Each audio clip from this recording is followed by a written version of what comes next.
Dear student, in last topic we discussed about the types of autotrophic or heterotrophic nutrition and how plants obtain their food. Today we will discuss about nutrition in animal. This is important topic, so please pay attention and try to understand very carefully. Nutrition in animals. जैसा कि मैंने आपको बताया था, all animals are consumer and heterotrophs because they do not synthesize their food, they depends on other for their food requirement. That's why all animals are called heterotrophs and they consume their food from other animals. That's why they are also called consumers. And there are three groups on the basis of their food habits. वो क्या खाते हैं उस basis पे, food habit के basis पे मैंने organism को 3 टाइप्स में डिवाइड कर दिया. Number 1, herbivorous. They eat only plant and plant product. They eat only plants and plants product. For example cow, ठीक है, बफेलो है, डियर है, हॉर्स है, कैमल है, एलिफेंट है, मंकी है. So they eat only plant and plant product. मतलब जो प्योर शाकाहारी है, that's are called herbivorous. Second is carnivorous, जिन्हें हम मांसाहारी भी बोलते हैं, जो सिर्फ और सिर्फ क्या खाते हैं, फ्लैश खाते हैं, मीट खाते हैं अदर एनिमल्स का. उसे हम क्या बोलते हैं, कार्निवोरस का नाम देते होते हैं. जैसे कि आपके कौन कौन आ जाएगा, लायन है, टाइगर है, ठीक है, वल्चर है. ये सब किस में आ जाएंगे, आपके मांसाहारी. थर्ड ग्रुप है ओमनीवोरस, जो दोनों है, प्लांट और प्लांट प्रोडक्ट्स भी खाते हैं और मीट भी खाते हैं. उन्हें हम क्या नाम दे देते हैं, ओमनीवोरस का नाम देते हैं. जैसे human, dog, crow, sparrow, ant, bear, all are omnivorous. तो शाकाहारी है उन्हें हर्बीवोरस, मांसाहारी उन्हें कार्निवोरस, और जो दोनों खाते हैं डेट इज ओमनीवोरस. मतलब कि सिंपल शॉर्ट है, if animals eat plant and plant product herbivorous, if eat meat carnivorous, and if eat both plant product as well as meat, that time they are called omnivorous. Now different steps in the process of nutrition in animal. ये मैं जो process है पहले भी discuss कर चुकी हूँ. सबसे पहला प्रोसेस मैं आपको बताती हूँ, इंजेक्शन. देखो, intake of food material, intake of food material is called injection. भाई किसी भी खाने को अपनी बॉडी, मतलब खाने को मुंह में ले जाना, that is called the ingestion. हम एनिमल्स हैं, वो अपने हाथों से अपने मुंह के अंदर अपना खाना लेके जाते हैं, तो वो प्रोसेस क्या कहा जाता है, injection. Second step is digestion, conversion of complex food into simpler food, that is called digestion. Simple short language में बोले, कॉम्प्लेक्स फूड का सिंपल फूड में टूट जाना, that is called the digestion. For example, आपने क्या खाया, प्रोटीन, किसमें डिसोसिएट हो जाएंगे, अमाइनो एसिड, ठीक है. आप स्टार्च खा रहे हो, किसमें डिसोसिएट हो जाएगा, ग्लूकोज में. आप फैट खा रहे हो, किसमें डिसोसिएट हो जाएगा, फैटी एसिड्स में, है. तो प्लस ग्लिसरॉल. तो एक ये क्या है, कॉम्प्लेक्स पॉलीमर. ये क्या है, मोनोमर, कि कई सारे अमीनो एसिड मिलकर क्या बनाते हैं, प्रोटीन. तो प्रोटीन वापस टूटेंगे तो किसमें टूटेंगे, अमीनो एसिड. ग्लूकोज की कई सारी यूनिट मिलकर कॉम्प्लेक्स पॉलीसेकेराइड्स बनाती है, डेट इज स्टार्च. स्टार्च किसमें टूटेगा, ग्लूकोज. ऐसे फैटी एसिड प्लस ग्लिसरॉल ये मिलकर क्या बनाते हैं, फैट। तो फैट फर्दर किसमें डिसोशिएट हो जाएगा, fatty acid plus glycerol. So break down of complex food into simpler one, that is called the digestion. Third step is absorption. जो फूड, डाइजेस्टेड फूड मतलब जो सिंपल फूड है, जो हमारी बॉडी में सिंपल फूड डाइजेस्ट हुआ है, जो कॉम्प्लेक्स फूड हमने लिया था किस फॉर्म में डाइजेस्ट हो गया, सिंपल में। तो इसकी जगह हम वो ये भी लिख सकते हैं कि जो डाइजेस्टेड फूड है वो हमारी स्मॉल इंटेस्टाइन में है, क्योंकि कंप्लीट साइट ऑफ अब्जॉर्प्शन कौन सी होती है, स्मॉल इंटेस्टाइन।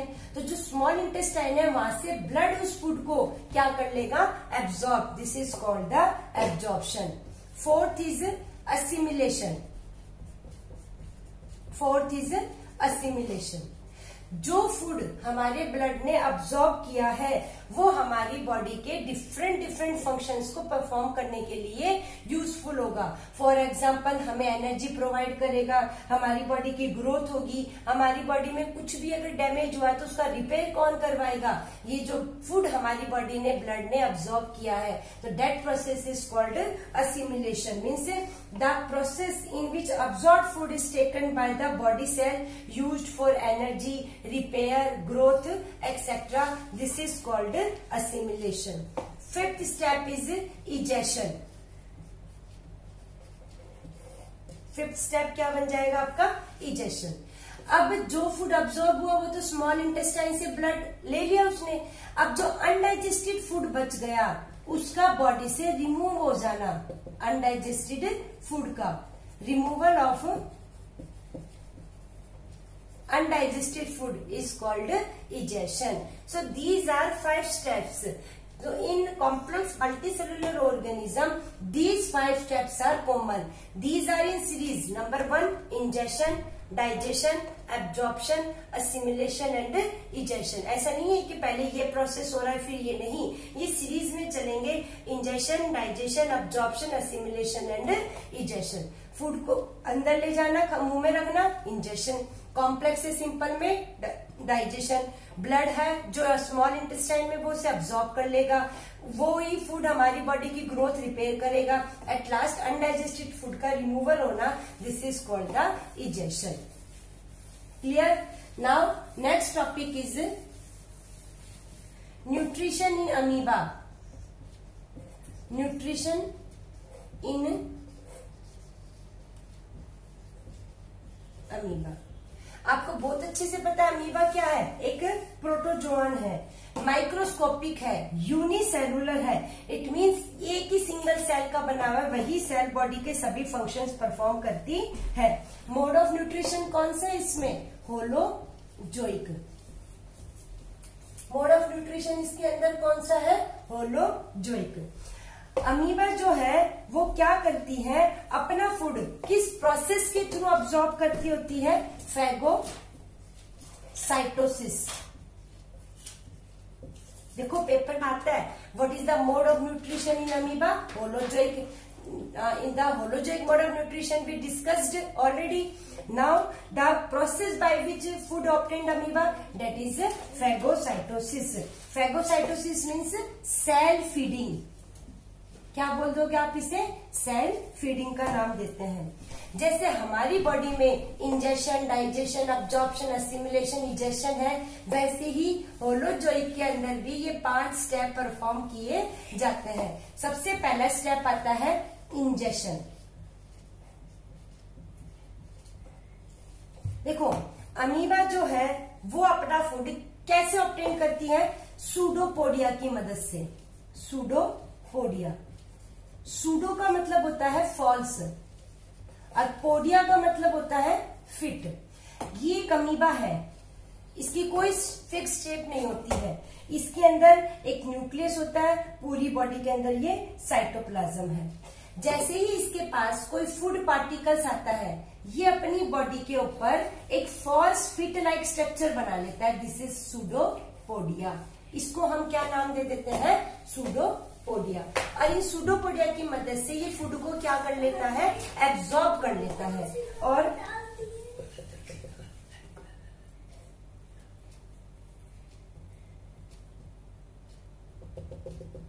सूडोपोडिया की मदद से ये फूड को क्या कर लेता है, एब्जॉर्ब कर लेता होता है। तो पहला स्टेप क्या हो गया, इंजेशन, कि जो सूडोपोडिया है उसकी मदद से फूड कहाँ आ गया, अंदर आ गया। दूसरा स्टेप क्या होगा, डाइजेशन।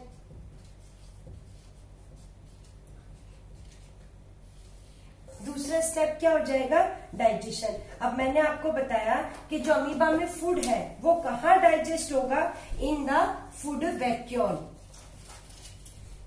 कहाँ डाइजेस्ट होगा, फूड वैक्यूल के अंदर डाइजेस्ट होगा बाय डाइजेस्टिव एंजाइम।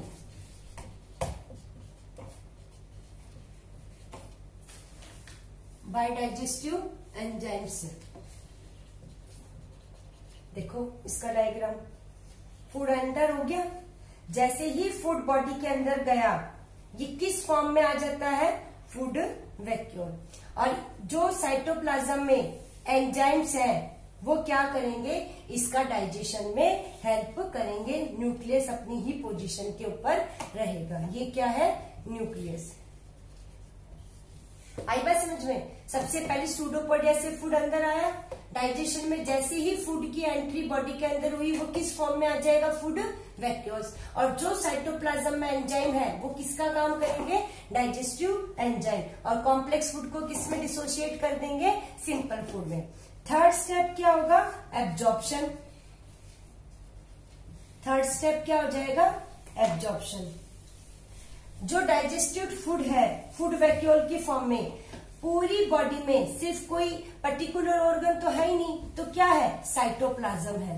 तो ये साइटोप्लाज्म ही उस फूड को क्या कर लेगा, डायरेक्टली एब्जॉर्ब कर लेगा, क्योंकि इसके अंदर कोई ब्लड वेसल सिस्टम नहीं होता, सिर्फ क्या है, साइटोप्लाज्म। तो साइटोप्लाज्म ही जो फूड अब्जॉर्ब मतलब डाइजेस्ट हुआ है, सिंपल फॉर्म में आया है, उसको ही साइटोप्लाज्म क्या कर लेगा, एब्जॉर्ब कर लेगा। फोर्थ स्टेप कौन सा आएगा, असिमिलेशन।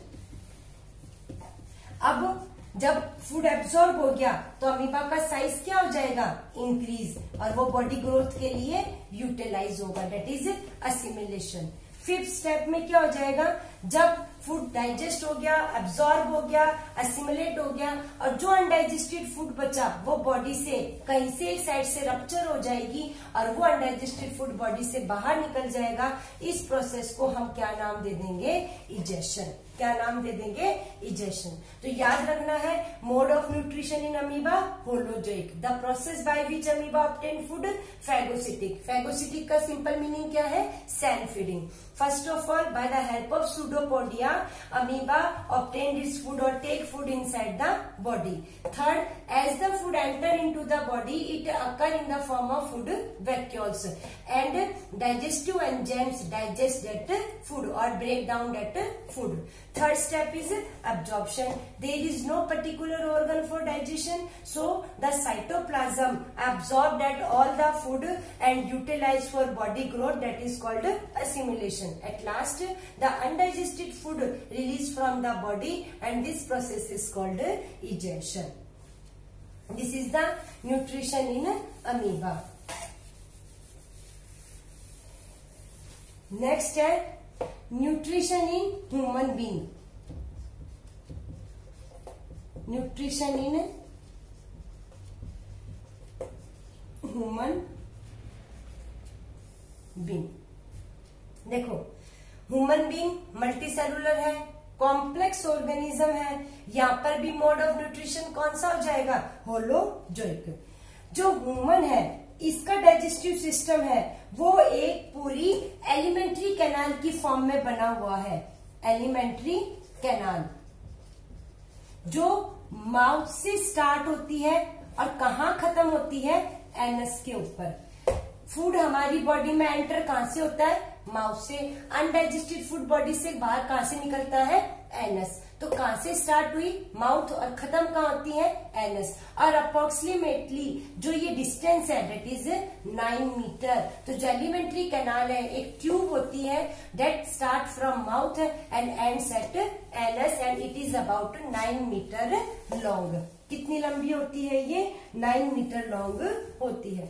अगर एक सिंपल स्केच देखें तो first of all food enters into mouth, From mouth it goes into esophagus.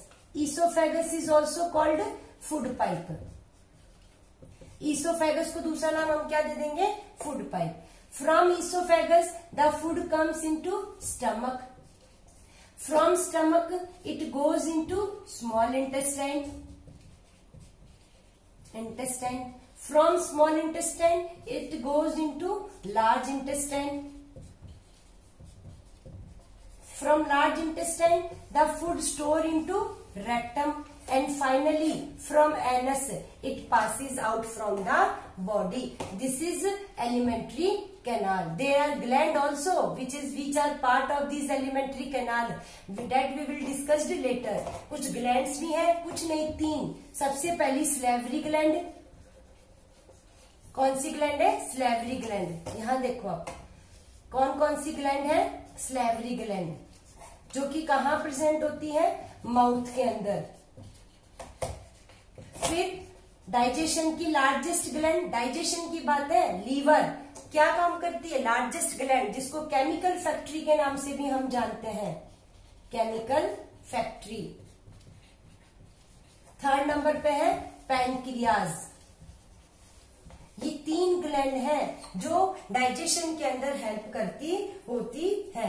तो हम इस पूरे ह्यूमन न्यूट्रिशन में इन सब चीजों को डिटेल के अंदर स्टडी करेंगे. सबसे पहले हम स्टार्ट करते हैं the process of ingestion.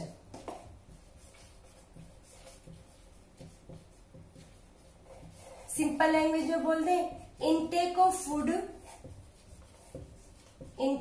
Food inside mouth के अंदर ले जाना, that is called ingestion. Second step is digestion. देखो यहां से कॉम्प्लेक्स चैप्टर शुरू होता है, थोड़ा सा केयरफुली इसे समझना बेटा. डाइजेशन अभी भी बताया, कॉम्प्लेक्स फूड का सिंपल में कन्वर्ट होना. कुछ ऐसे आपके न्यूट्रिएंट्स हैं जिसका डाइजेशन माउथ में ही स्टार्ट हो जाता है, दैट इज स्टार्च. माउथ में ही स्टार्ट हो जाता है. और सबसे पहला वो न्यूट्रिएंट्स कौन सा है? स्टार्च. स्टार्च एक कार्बोहाइड्रेट है जिसका डाइजेशन हमारे माउथ में ही शुरू हो जाता है. आप चावल खाते हैं, आप पोटैटो खाते हैं, उनमें क्या प्रेजेंट होता है? स्टार्च.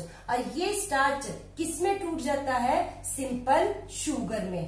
पर माउथ में खाना कुछ ही समय तक रहता है, इसलिए कंप्लीट डाइजेशन नहीं होता, सिर्फ पार्शियल डाइजेशन होता है. आफ्टर दैट कंप्लीट डाइजेशन कहाँ होगा? स्मॉल इंटेस्टाइन के अंदर होता है. अब ये क्या कहता है? हमारे जैसे हमने फूड माउथ में रखा तो स्टार्च का डाइजेशन स्टार्ट हुआ, लेकिन हमारे माउथ में टीथ भी होते हैं.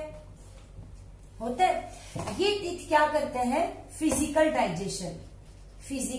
डाइजेशन. इट मीन्स ये कोई नया सब्सटेंस नहीं बनाते, सिर्फ फूड की शेप और साइज चेंज कर रहे हैं. इसीलिए टीथ किस में हेल्प करते हैं? फिजिकल डाइजेशन में हेल्प करते हैं. Only changes the shape and size of the food. Got this point? फिर हमारे माउथ में मैंने अभी आपको एक ग्लैंड बताई थी, स्लेवरी ग्लैंड. ये स्लेवरी ग्लैंड हमारे जो टंग है उसके दोनों तरफ प्रेजेंट होती हैं और एक केमिकल सिक्रीट करती हैं जिसे हम बोलते हैं स्लाइवा. अगर हम लोकल लैंग्वेज देखें तो जिसे आप माउथ में जो वाटर प्रेजेंट है ना आपके माउथ में, दैट इज स्लाइवा. ये जो स्लाइवा होता है इसके अंदर एक एंजाइम प्रेजेंट होता है, that is slavery amylase. Enzyme का नाम क्या होता है? स्लेवरी अमाइलेज होता है. क्या नाम होता है एंजाइम का? Slavery amylase. और ये स्लेवरी अमाइलेज जो स्टार्च है उसको सिंपल शुगर या ग्लूकोज में कन्वर्ट कर देता है. तो टीथ ने कैसा डाइजेशन किया? केमिकल. और फिजिकल. और स्लेवरी ग्लैंड कैसा डाइजेशन करेगी? Chemical digestion.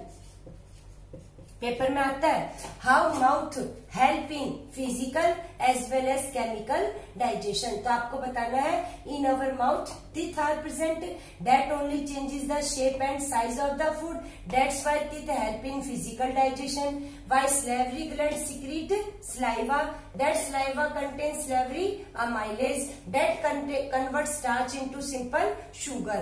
तो इसीलिए salivary gland ने किसमें हेल्प कर दिया, केमिकल डाइजेशन के अंदर हेल्प करता है। इतना याद रखना, यहाँ स्टार्च का कंप्लीट डाइजेशन नहीं होता, सिर्फ कैसा डाइजेशन होता है, पार्शियल डाइजेशन, क्योंकि माउथ में जो फूड होता है वो कुछ ही समय के लिए रहता है। इसके बाद माउथ से फूड हमारे कहाँ एंटर करेगा, ईसोफेगस। ईसोफेगस का दूसरा नाम क्या है, फूड पाइप।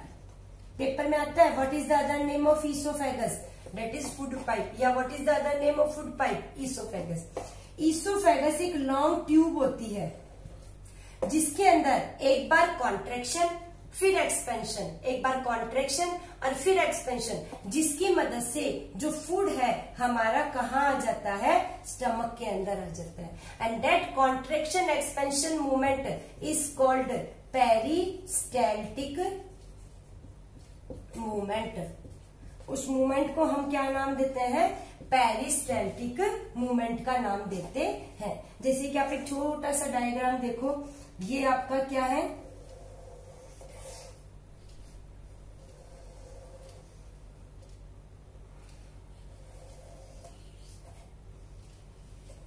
ये आपकी फूड पाइप है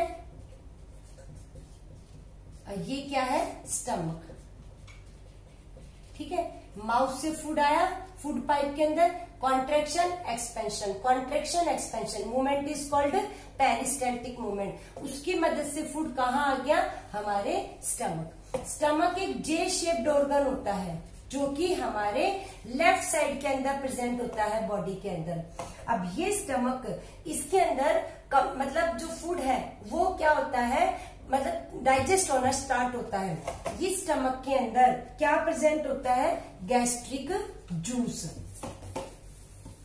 क्या प्रेजेंट होता है, गैस्ट्रिक जूस। इसे ढंग से समझना, the juice which present inside the stomach is called gastric juice. इस गैस्ट्रिक जूस में 3 सब्सटेंस प्रेजेंट होते हैं, HCl जिसे हम बोलते हैं हाइड्रोक्लोरिक एसिड, एक enzyme that is called pepsin, और तीसरा सब्सटेंस क्या होता है, म्यूकस। क्या होता है, म्यूकस। HCl क्या करता है, जो फूड हमने खाया उसमें जितने भी बैक्टीरिया हैं, to kill bacteria that comes along with food. जितने भी फूड में बैक्टीरिया उसको किल करने का काम कौन करता है, हाइड्रोक्लोरिक एसिड। दूसरा, ये HCl किसको एक्टिवेट करेगा, एंजाइम पेप्सिन। जब एंजाइम पेप्सिन एक्टिवेट होगा तभी किसका डाइजेशन होगा, प्रोटीन का, अदरवाइज प्रोटीन का डाइजेशन नहीं होगा।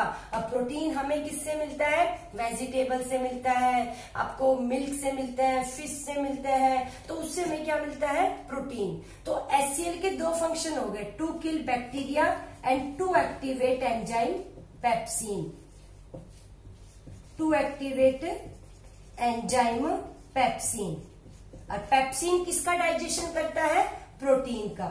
अब प्रोटीन को सिंपल यूनिट में तोड़ता है। अब अगर हमारी बॉडी में ज्यादा HCl सीक्रेट हो जाता है तो स्टमक की वॉल डिग्रेड होने का खतरा रहता है। तो स्टमक की वॉल को डिग्रेड होने से कौन बचाता है, म्यूकस। तो किसका काम करेगा, लुब्रिकेंट का। किसका काम करता होता है, लुब्रिकेंट का काम करता है। तो ये क्या कहता है कि गैस्ट्रिक जूस कहाँ प्रेजेंट है, स्टमक में। 3 सब्सटेंस है, HCl, पेप्सिन और म्यूकस। HCl क्या करेगा, बैक्टीरिया को किल करता है, एंजाइम पेप्सिन को एक्टिवेट। एंजाइम पेप्सिन किसका डाइजेशन करेगा, प्रोटीन का डाइजेशन करता है। और अगर HCl ज्यादा सीक्रेट हो रहा है तो उस ज्यादा HCl को स्टमक की वॉल से प्रोटेक्शन कौन देता है, म्यूकस। तो म्यूकस किसका काम करेगा, लुब्रिकेशन का। अब याद रखना बेटा, यहाँ ईसोफेगस से फूड यहाँ आया, स्टमक से फूड स्मॉल इंटेस्टाइन में, तो यहाँ पर एंड के ऊपर स्पिंचर्स मसल्स होती हैं। कौन सी मसल्स होती हैं, स्पिंचर्स। ये स्पिंचस मसल एक ऑर्गन से दूसरे ऑर्गन में ओपनिंग रेगुलेट करते हैं। मतलब यहाँ से फूड स्मॉल इंटेस्टाइन में जाएगा तो जो लास्ट ओपनिंग है डेट इज स्पिंचस मसल्स होती हैं और वो फूड के पैसेज में हेल्प करती है। स्टमक के बाद जो फूड है हमारा वो कहाँ आ जाता है?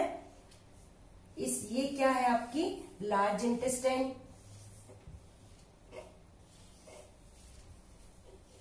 ये है लार्ज इंटेस्टाइन। लेकिन यहां से फूड कहाँ आ रहा है आपका? स्मॉल इंटेस्टाइन में। कहाँ आता है पहले फूड? स्मॉल इंटेस्टाइन में। स्मॉल इंटेस्टाइन में फूड आता है, उसके बाद इसका कंप्लीट डाइजेशन होता है जो हम नेक्स्ट वीडियो के अंदर पढ़ेंगे। तो ये क्या कहता है कि इसका स्मॉल इंटेस्टाइन में फूड आने के बाद में इसका कंप्लीट डाइजेशन होता है, फिर अनडाइजेस्टेड फूड लार्ज इंटेस्टाइन में जाता है, रेक्टम में स्टोर, एनएस से बाहर। कल की नेक्स्ट वीडियो में हम food digestion in small intestine को कवर अप करेंगे। Thank you.